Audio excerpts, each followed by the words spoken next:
Welcome to the Barbell Spin podcast. We are joined by Tia-Clair Toomey and her husband Shane Orr of Proven Fitness. Thank you for joining this morning. Thanks for having us. I was really excited that you guys were coming on the show because I'm a father of two, and I was really excited to kind of give you guys some unsolicited advice of all the great things of pregnancy and having a kid. So can't wait to get into that. Good. Yeah, we definitely need all the advice. Take anything that you give us, bro. No, I was. Have you? I think when we did go through that, we were, everybody wants to give you advice and, how to do things. Have you had that happen yet? So yes and no. There have been, we haven't actually been able to see a lot of people within the CrossFit space, just because we've been in Australia, and then now we're back in Nashville, and Shane's getting the athletes ready for the Open and everything like that. But I have had some comments on social media and people giving me their opinions and their advice as well. Some good and some bad. Yeah. Everybody has their own way of doing things, and they do.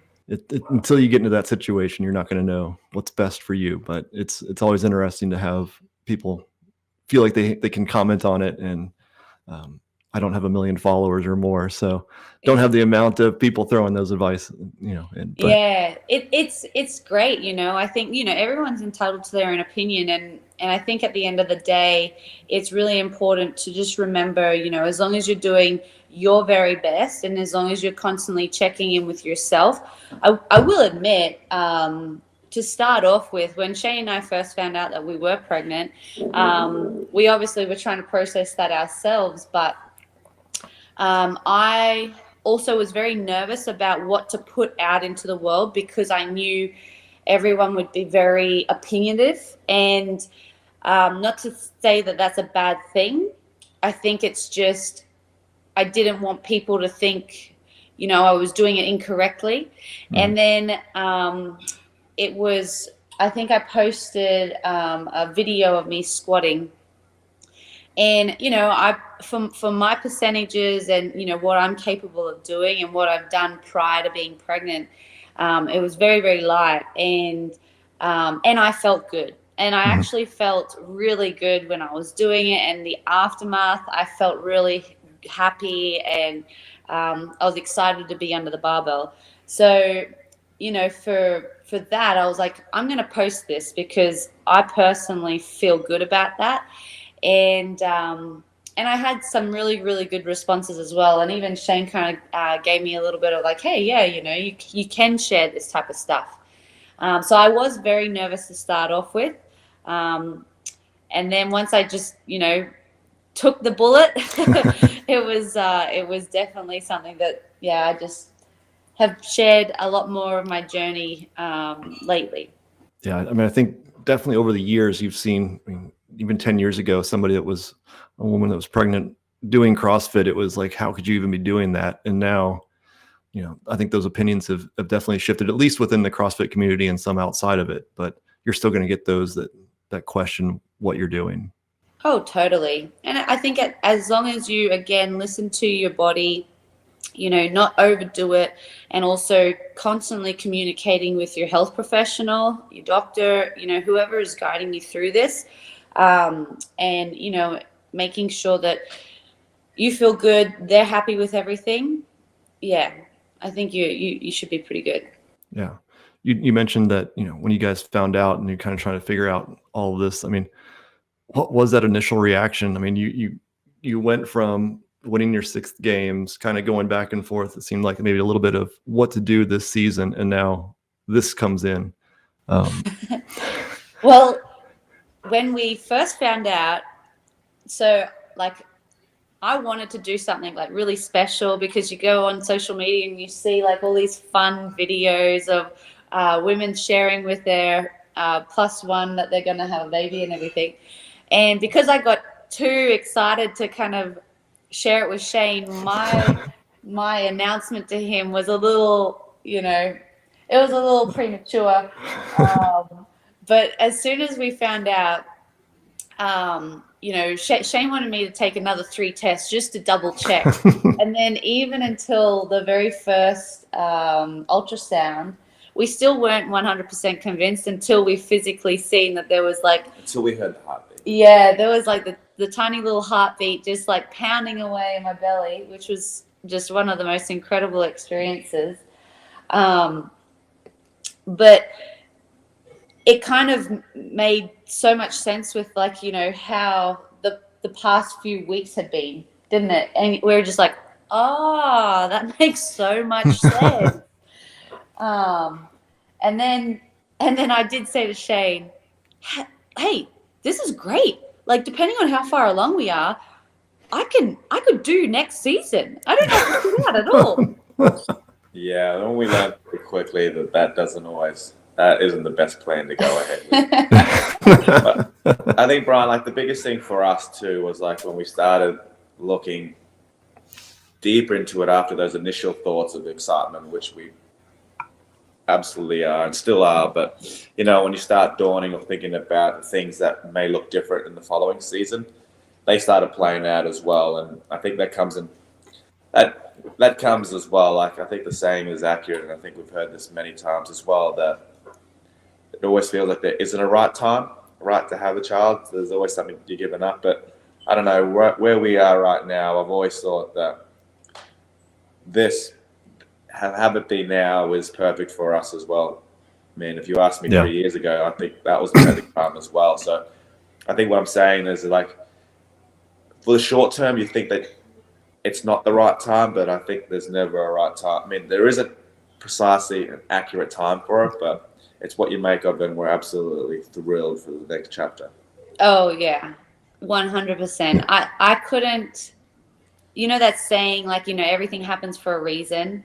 I couldn't be more of an advocate of that because, something will happen in the kitchen and Shane will be like, oh, damn, and I'll be like, hey, this could be a good or a bad thing. Everything happens for a reason. There's a reason why this happened. And I couldn't believe that any more than with the baby, because ever since, when we first found out and you go through your process, like Shane just said, I even went into the gym and I was watching Saxon training and I was like, oh man, he has 2 beautiful young little girls, and his season technically, doesn't get, affected, which it does, because, he, when he goes home, he has to look after the girls, and, he has a family as well to provide for and everything like that. But he doesn't have to deter his athletic career. And so for a split second, I was just like, oh, damn, I have to sit out next season, and that realization kind of sucked a little bit, because I've never ever contemplated it. I've never even really put a lot of thought into it at all. And for that split second, I was just like, what a shame. But then I also flipped it around and I seen Shane, because he was obviously coaching Saxon at the time, and I just couldn't help but just see this massive smile on his face. And, just to see how happy Shane is, everyone's saying, oh, how are you guys and everything like that. And I'm like, man, we honestly are the happiest we've ever been. And so I think that has been a really cool thing to see and witness and stuff. Not that we weren't happy before, but it's just crazy to think that you can get even happier throughout stages of your life. Yeah, and it's definitely something that's different than, the happiness is a different realm than what's brought happiness in the past. Totally.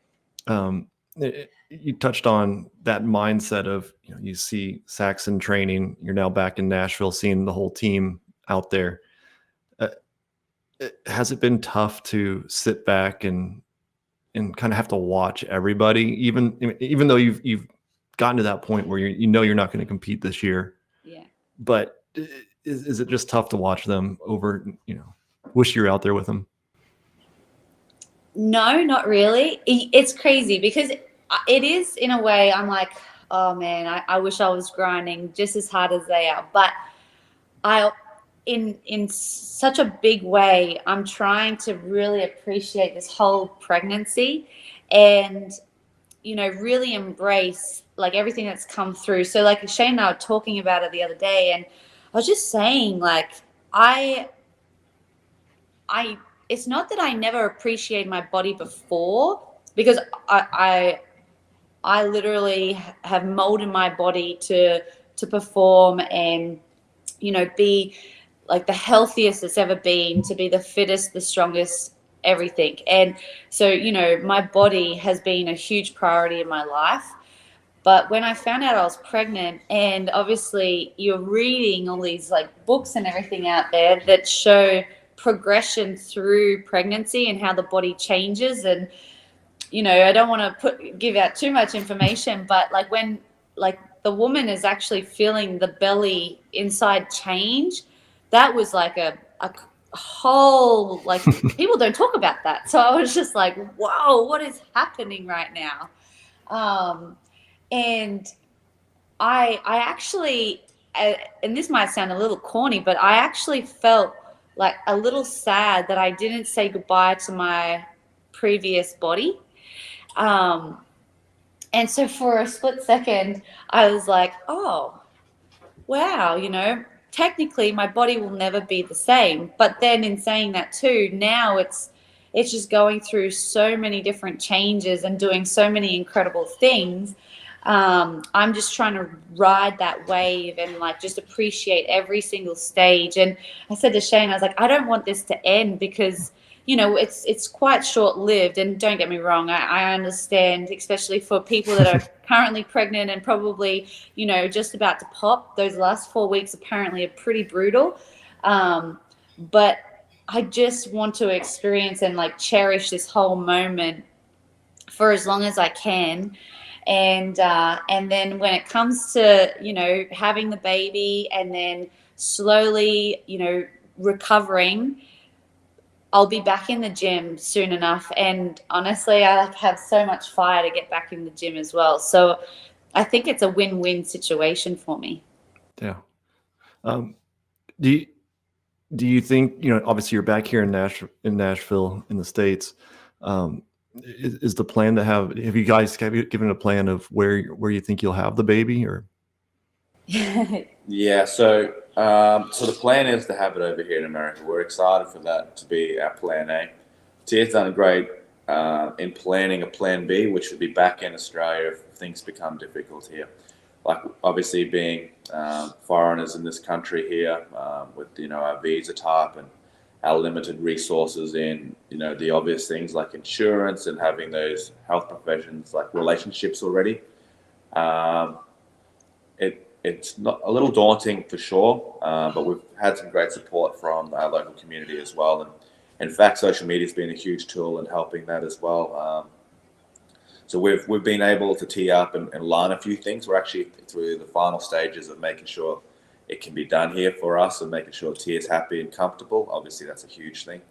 But even our team here in Nashville know that, hey, like on a dime that we could be just flying back to Australia before the 38-week mark. 36. I just lost 2 We weeks. gotta get that right. 36-week mark, and then heading back to Australia for the baby there, which everyone's aware of as well. But it's full steam ahead to try have it over here in America, which we're excited for. Yeah, you've always been kind of going. You mentioned earlier this off season that this was your first off season in quite a few years. You got to go back to Australia and relax with your friends and family. I mean, how great was that to and then have this on top of it was got to be great. Oh, it was amazing. Well, because we started it off with having, a whole proven camp going down to the Down Under Championships in Australia.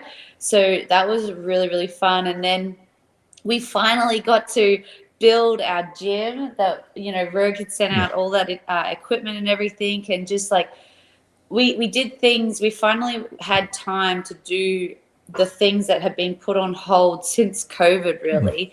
So that was really nice. And then we also, because we were back there for Torian, we were training every single day. And then once Torian was done, we had to fly back so that we could be back, and Shane could be back for Saxon and Brooke at the MAC.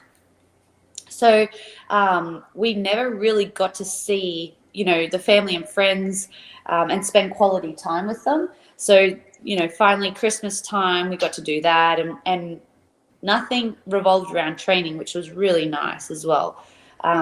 And so, yeah, it was really refreshing, and something that, we hadn't seen some of our family members or some of our friends for like 4 years, prior to actually moving to the US because of COVID. So that was really nice. And it was just a really nice, kickstart to the new year, wasn't it? I think it's days like this too, Brian, that we wish we were back there. It's bloody cold over here right now. Yeah, it's so cold. It is. And I was seeing It is. friends over I think it was there. in the 20s this morning.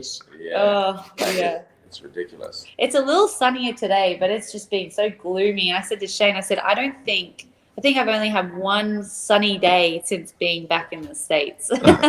I know, it's finally sunny out here in Nashville, which is great. Yeah. Yeah, because you're not too far out of Nashville, are you? No, I'm just a little bit southwest of Nashville, probably about 30 minutes or so. Oh, nice. Yeah. What town is it? It's called Fairview. Yeah. Oh, yeah. I've heard of that. Yeah. Yeah. Okay. So kind of the opposite of where you guys are.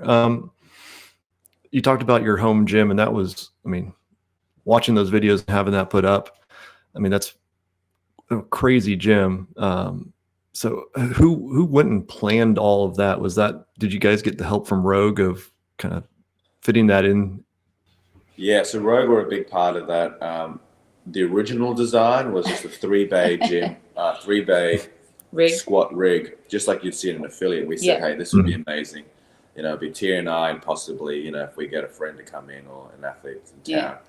And then we went up to Columbus too. Yeah, so we just pitched them what we were chasing and hoping to get it there, and then we got there, and Caity and Bill pretty much said no.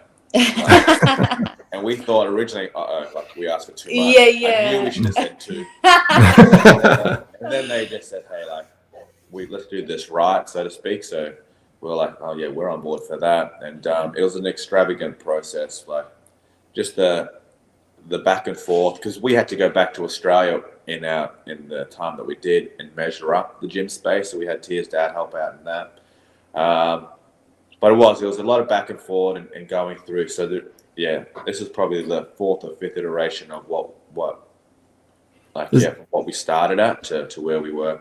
But what we tried to encompass or cover there was essentially a one-stop shop as well. So we have a lot of fixed machines, like the leg press and the leg extension, lat pull down, and stuff like that, for a lot of isolation where we predominantly thought off season would take place for us. So that would be a huge part, and plus I don't mind to do that stuff these days with the lesser heart rate intensive movements I gravitate towards, and then yes, but certainly so that when the season ramps up, like the Torian Pro, and we had to go back there for those events, we'd have a full gym just ready to go. And then what we didn't get to share, Brian, which we're excited about as well, is that we've got a sauna. Yeah, we got a huge recovery hub, and it's not all fully set up yet. So we just got our sauna installed, and then we also have ice bars and a float tank, so that we're actually wanting to put it outside on a nice little deck and everything like that, so it's not too close to the gym, and it will literally be like a one-stop shop. So it's the best of both worlds. It's it definitely has everything, and it's funny because Caity was messaging me once she realized that we were starting to put it together, and she's like, this makes me nervous. And she's like, just let me know if you need any of our team guys out there. And I was like, so adamant to prove them that, hey, no, we got this.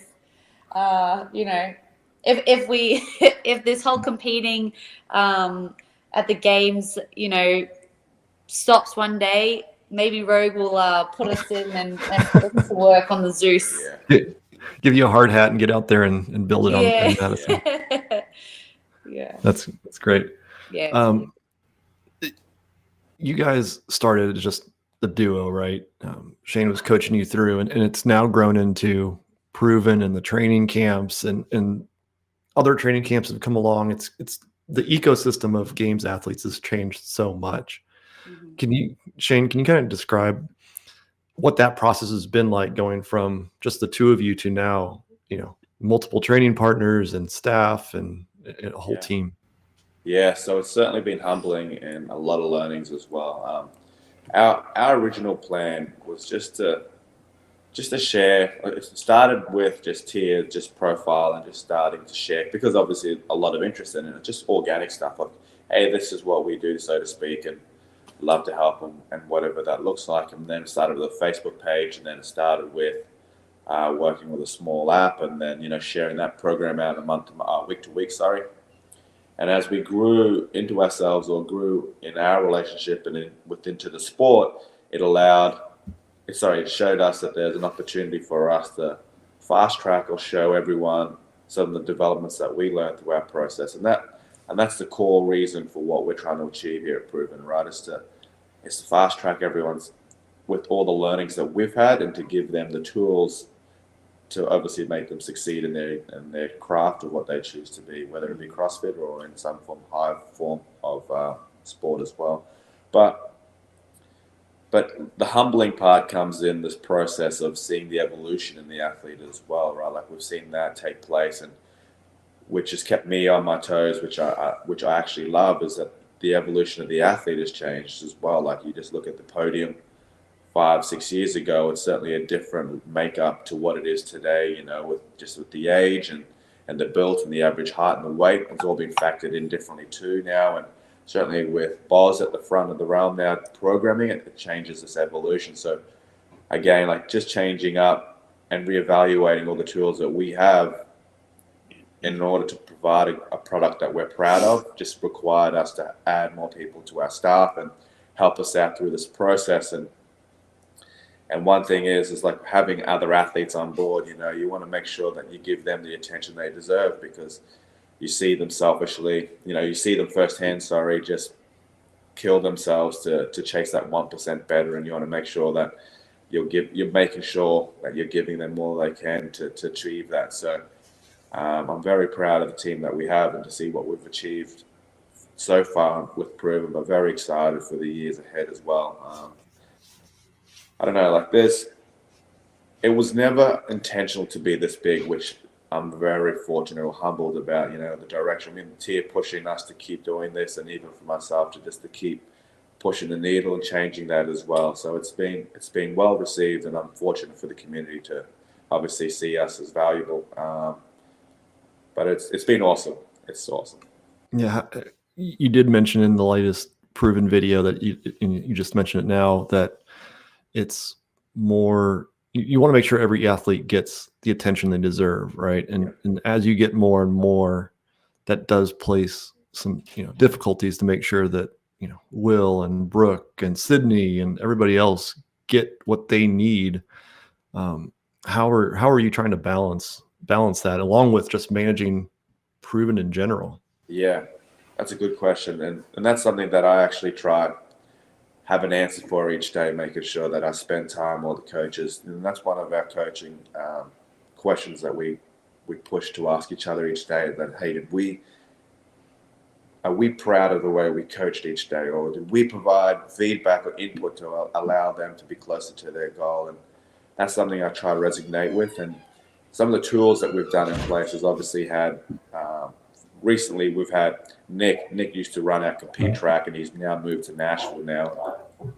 My role's actually changed just to make sure that this product, just so that I could be more hands-on with the athletes, is that Nick is now the CEO of Proven, which is awesome. And now my role is just to purely work with the athletes and work with our community directly with programming, and then adding the new coaching tools that I want to do gives me time now to implement that. And we've just been pretty much locked away in a room the last week and a half, just nutting out a lot of the programming stuff and structure and how we want to build or create new models for for our guys here, which has been exciting or geeky for us anyway. Like literally in a room, all four of them just like thrown. I'm like, Shane, where are you? And he's like, we're programming. And then you hear like laughs coming out of the room and stuff. I'm like, are you programming or are you having like a lot of fun? And yeah, they're all beaming and yeah, because I think Brian, this is the opportunity right now to shape the athlete, right? Like, as in, like, we're forecasting what we're going to do for the season. So I mean, even though we're laughing, we take it very serious in the sense of that it's very early on in the season / off season, right? So we're making sure that we're diving deep and that we're making the changes that we need for the athletes in the community, so that we can create this great foundation as we get closer towards the CrossFit Games or closer to the semifinals or whatever their goals are. We just want to make sure that we have the foundation, or we're all aligned with the goal. And it has been a lot of fun. I think it's just more the laughs are coming from when we try to convert it, if we could do the workouts, because I think that's another question that we like to ask. Okay, we just don't want to prescribe something that we wouldn't do ourselves.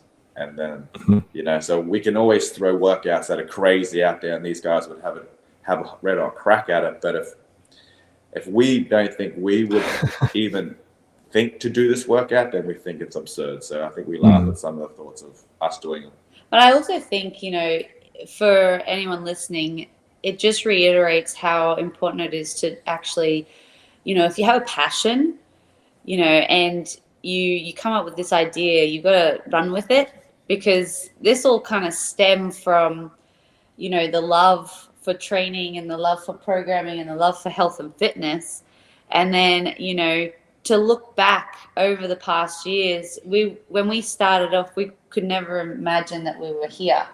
And so I think that that's like a good reminder too, like you're living your passion, but you're also, trying to be the best. So it's, it's pretty wild, bro. Like if you think about it right now, I don't even know what time it is. It's probably, here it is. It's 9 a.m. in the morning. Yeah. It's a Friday. Life before this, we were probably out there in the blistering sun working in the mine. So to see the evolution that we've taken place and seeing the success Tia has had, that's another humbling, like, great moment for us, and reminds us too. It motivates us, as well, like what it could have been, and reassure that we don't want that moment. Like, we don't want to have that since we've come this far. In a nice way, I mean. Yeah, and when the goal is obviously August, right? The first week of August, and Saxon mentioned that he wishes he would have gone down to Miami and been at Wadapalooza, but he was having a great training and wants to, knows that's probably best for him to continue that training cycle. Do you have those hard conversations with your athletes and have to hold them back? Because I imagine they always just want to be able to compete. Any opportunity, it's like, I want to go anywhere and throw down. Yeah, so I think there's two ways to look at it. I mean, depending where the athlete is probably the best way to say it. Like athletes that are striving to make it to the semifinals / games, we would actually encourage them to do, we'll pick events with them to do, as it just builds them in competition mode, helps them with prep. It gives actually us more data of how they respond to the stresses of competing. And also gives us time to work with the athlete one-on-one at a smaller competition where everything, in our eyes anyways, is slowed down, or we can actually take it in and we can actually provide better processes for the athlete. But on the other spectrum, right, when you are dealing with those guys that are, well established in the CrossFit Games space, it is having those conversations and just asking them what aligns with them, and then talking about the plan or structure that we have for the season. And a big part, especially for a CrossFit Games athlete, is just trying to add in downtime and recovery because of how broad our training is and how long some of these cycles can be. It's like, hey, I would rather you take a week off and go with your family somewhere rather than trying to compete. But the reality is too, and I know that, is that they need to make money in the sport as well. It's just where we are right now with the sport.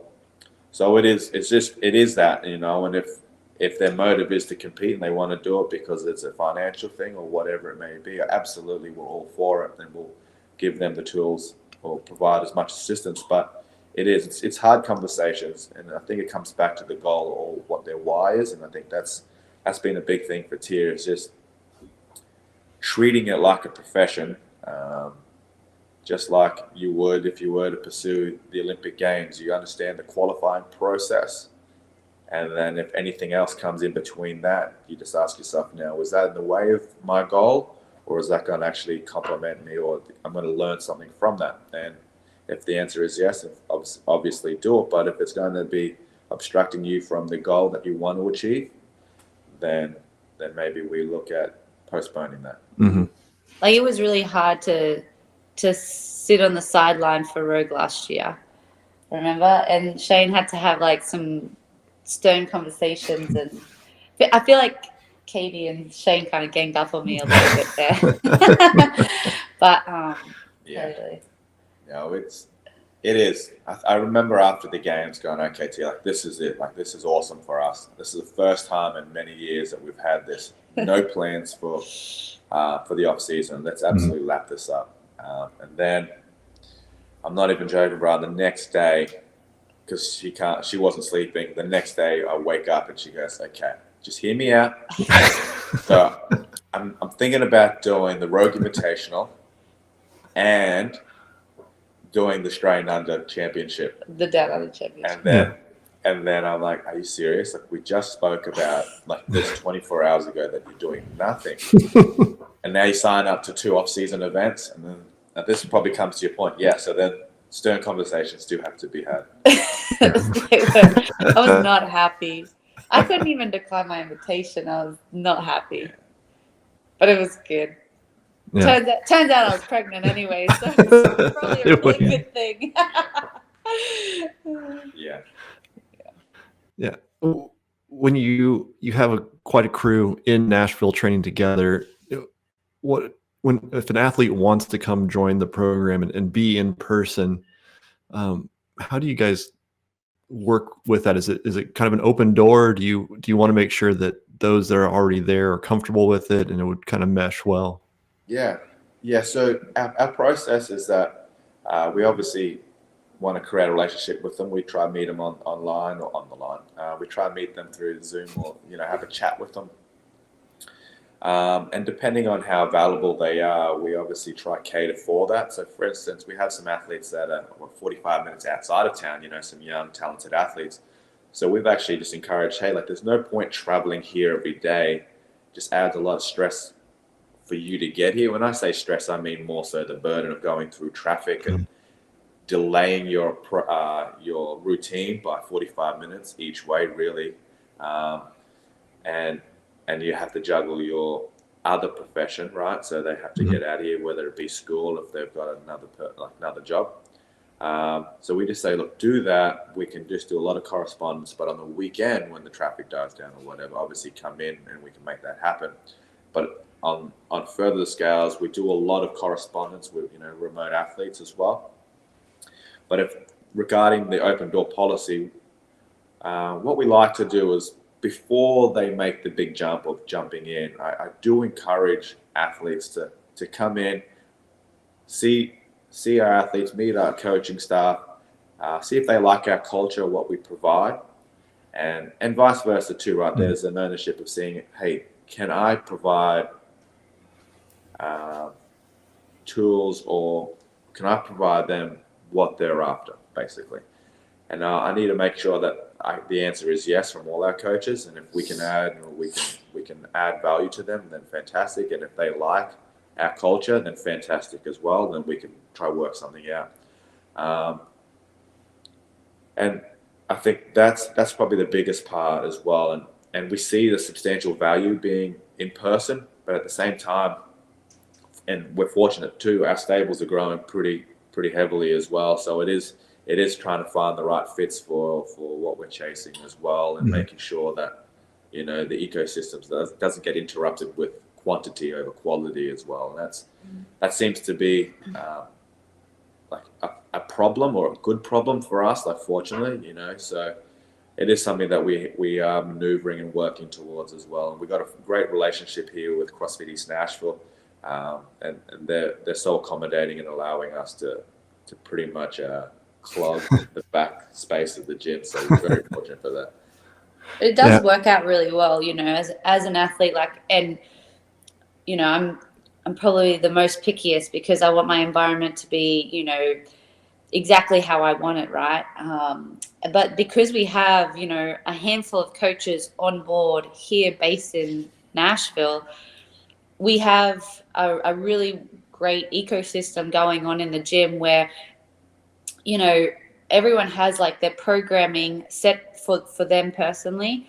And then, we come together as well to push each other on specific pieces as well. And then, all the coaches are watching us, giving us feedback, and, everyone has like a watchful eye. And I think that that's really important. And it's something that as an athlete and trying to get that 1% better, you're definitely getting the attention that you need and you deserve. And I think they do a really good job of that, because I am very, very critical when it comes to that type of thing. So I think they're nailing it. Oh, thanks. Good job. So, Tia, what have you changed your role of, what is your role this season now that you're not competing, but you're still around the athletes? You're now Shane's training partner. Yeah, he's beating me. Oh man. That's great. So, well, honestly, a big thing, and again, when it comes to me training as an athlete, if I'm training for the CrossFit Games, I don't want people just coming into my area, and this is going to sound pretty rough, right? But I don't want people to just, if they're just working on their fitness, they're not actually purposefully coming in to train and to get better. I don't want them training right next to me because, I'm pushing myself and I'm demanding the best from myself. And so, I don't want to have anyone, getting in my way or, taking up equipment or anything like that. And so I am pretty strict about that. And so for me now, I'm not training for the games this year, right? So I don't want to be that person for the other athletes at the gym because that's not something that I would be okay with as an athlete. However, the other day, these guys had a bike erg test, and a handful of athletes went in at a particular time in the morning, and then there was one or two that came in a little bit later. And so I just jumped in with them, and I'm on the side of the bike, clearly not going anywhere near as hard as they are. And, I guess I sometimes try and be a bit of a reminder, hey, how bad do you want it kind of thing, when they're hurting, just push them that little bit more harder. Try not to be a cheerleader, but, if an athlete needs a little bit of reassurance or, sometimes a coach can constantly be there, constantly sharing their knowledge and their information, but it may just take an outsider point of view one day to be hey, think back to why you want to do this and how badly do you want to do it and how far do you want to go. So if I can be some kind of well, I've seen Tia go up mentor to a lot of the athletes and go, hey, maybe look at doing this. I see your feet are too wide in this position. Bring them together. You'll get more out of your hips out of this way, or whatever it may be. So I think she has a more direct eye and the attention to detail with movements than she's probably leading on to here, which is huge for us. At the end of the day, a lot of it is for us is just making sure the structure and the foundation and movement mechanics are a huge part for us. But sometimes the internal thoughts of an athlete, the best way to give them advice is from another athlete, so to speak. So, and that's the culture that I'm very proud or fortunate to have around us as well. Obviously Tia leading in that as well, is passing on information to help each other grow. Because at the end of the day, if we create an environment that we're all striving and growing, it's contagious. Not just from the athlete point of view, but even from the coaches and even the community there, it's contagious. So we do want to be uplifting each other, and I think it's very important. It starts with us. Yeah, and as we think about and kind of shift to the season, we're 2 weeks away from the Open. Yeah. How much do you guys or the proven team pay attention to these changes with the semifinals and the rankings and strength of field? I mean, is there any discussion from that, or is it just head down and just be as fit as you can? I'd love to hear Tia's point, but for us, not necessarily. Maybe the biggest thing that we've taken on board, and things that we can control, is just seeing the equipment list being announced.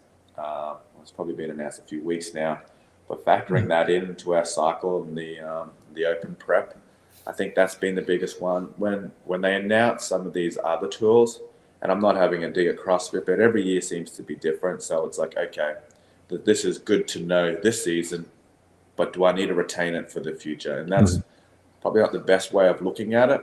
But I think I'll lean back to the fact that if the objective is to find the fittest to progress to the next portion, I'll just keep hammering away and making sure that we're ticking all those boxes there. And I think I don't want to dilute the athlete's thoughts too into things that are uncontrollable.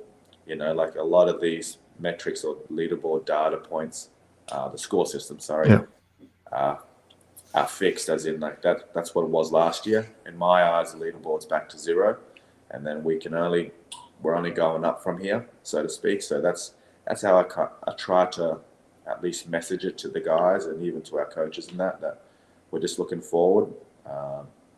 I will peek backwards every now and again, but so to speak, we're looking forward. Yeah, but that's your job though too, you know. I know, as it, like, going through the motions, like you start, like you're going through off season, and then you start to slightly ramp it up a little bit just to do open-esque workouts, just to kind of get acclimatized to that for the 3 weeks. But throughout the open, you're actually leading more into, you know, your quarterfinal workouts. And then as soon as quarterfinals is done, you know, Shane and the team give us, you know, like a day or two to kind of reset, recalibrate.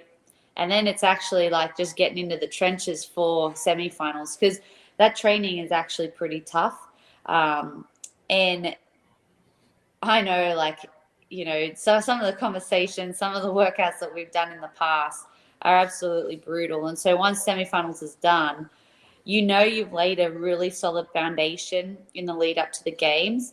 And everyone's seen comments about how much athletes love training for the games, because there's such a vast variety of things that we're doing. It is a real thing. But because training for semifinals was so grueling, was so challenging, it just lays a solid foundation for the games training. And then you kind of get a little bit of a breath of fresh air, and then you go back into, you know, grinding it out, but in a different way. And so once those semifinals are done, it's nice. You know, you're through the thick of it. Brian, what do you think we're going to see in the open? I mean, a new movement. I've heard something to do with kettlebell swings. Yeah. Some type of kettlebell swing, or even do you think maybe it's a swing, or do you think it'll be like a hang clean, or do you think it could be a clean or something of that nature? Lunges with it on something, you know. I think they'll throw something in there this year with that. Do you think we'll see the single under? No, I don't think so. I don't think I'm not in the season this year, so we'll save that for next year. Yeah. As long as they're not unbroken, I think you're fine.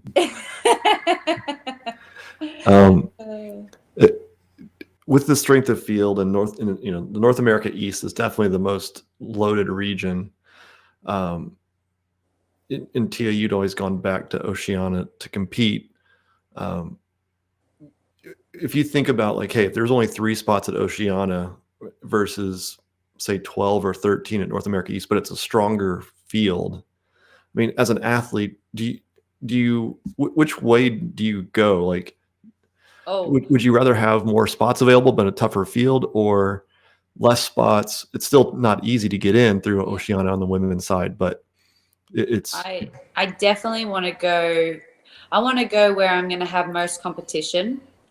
And you're going to get competition everywhere you go, right? Everyone is coming to give their absolute best, and it's great in every region. But when you have a bigger volume, you actually have more of a challenge to, qualify and make sure if like you have less chances of stuffing up if you have like a bigger field of competitors to compete against. And that's definitely something that's more attractive for me, in order to get me prepared and ready for the games. And it's not even necessarily just for the games. It's actually just more practice. Like Shane said earlier, he likes some of the athletes that, are kind of coming into the space and needing a little bit more competition experience. I like to think of that too and think, okay, I want the best competition experience that I possibly can. I want to be faced with challenges early on so that I can adapt, I can evolve, and I can get better as an athlete, not just as an athlete in general, but as a competitive athlete. There's a difference between training and competing. And, if you don't have that, you could train and do an incredible job in training. But if you don't have that competitive edge, then that's what's going to really be quite challenging for you. So definitely something that, I like to do is just face a deeper field when I'm competing. Yeah, I think on my perspective as well, I think the best should go. But I do say that this leaderboard now, the data that's provided from it is because of the previous semifinals athletes have been able to go. So I think maybe in a year or two, if this is to stick around, we should see it more, not balance out, but so to speak, that we'd have more injection from the Oceania to actually prove their worth, to get more spots in. Because we've only had 3 actually to go to the games, it's the only way we can weigh in. But I think the best should go regardless of the region, or the region shouldn't be a factor. But I think it's because of how it's set up the last few years. It's obviously very heavily based towards some regions, so to speak. But I think CrossFit, if had Tia competed, this would have been the first time Tia would have competed in this region as well, because of this has been our residence. Well, I was able to do Mac the other that 1 year. Oh yeah, Mac because of COVID. So it is interesting. I think this is a better step forward for the longevity. I mean, for the professionalism of the sport, because I felt like if it was weighed on the app, I mean, the people that sign up for the Open, it's a broad open community feel. But when you're trying to find the fittest on earth, but it's really dependent on the communities to sign up, whether or not you get a spot. That for me doesn't make sense or align. So I think they are shaping and changing a few things. Yeah. Do you like it? I like the ranking system. Like, I think it's an interesting thing, a lot of things to talk about. I probably would go a different direction on how they allocate the spots, more on current year performance versus a 2-year look back, and make more emphasis on how you do this year on the Open and the quarterfinals, and to give more opportunities for those regions that are, have fewer spots. Because I just don't see how it right now.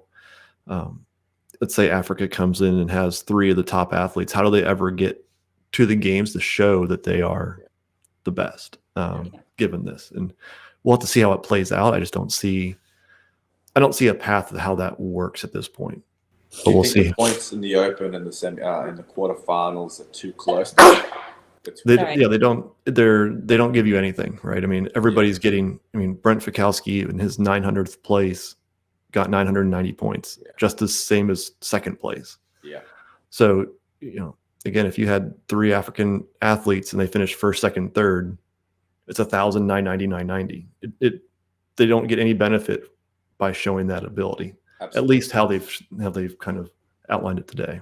Well, so how I look at it too is if Tia was to sign up for the Open, she gets an extra 990 for just participating. But her work capacity compared to someone who gets second is substantially different to what she did last year. But she gets credited the same points. So, I mean, I'm not here bashing it, but I think there is certainly, and I'm sure they recognize it as well, there's room for improvement in that as well. And I think you can look at the quarterfinals and even the semifinals, for that matter, a very tight point spread. Yeah, we won't know what the semifinals are for this year, the point spread, because it'll depend on how many spots are available, and they'll adjust for the 60 in the 3 big regions. But I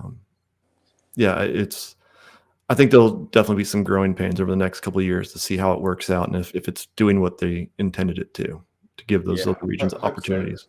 I hope so too, and I think maybe for a sponsorship point of view, you can justify as an athlete and where you are as a caliber and how consistent you are, or seeing the climb. I think there's growth there for new brands to see. Okay, like, hey, we're looking to enter the market, so to speak, and whatever, you know what I mean? Like they can do that rather than going, oh yeah, he won the Open. Oh, did he make the games? No. Oh well. Well, anyway, I think it just gives more data or metric points to see where the athlete is expanding and growing. And it is some form of point of data for us as coaches or staff to look back and go, okay, are we trending in the right way? I just don't think the points right now don't reflect that accurately. Yeah.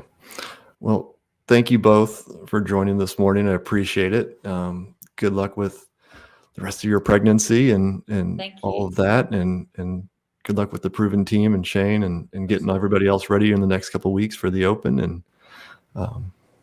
it's going to be a full-on first few months of the year. Well, my roster my days look a lot different now with Tia not participating, but they're certainly jam-packed. And if you're ever in East Nashville, mate, come stay. Yeah, absolutely. No, I talked to Nick, and we'll try to work something out here for the Open and quarters to kind of see you guys and do some work with you. So appreciate it. Awesome. Thanks for having us. All right. Thank you. Have a great one. You too. Bye.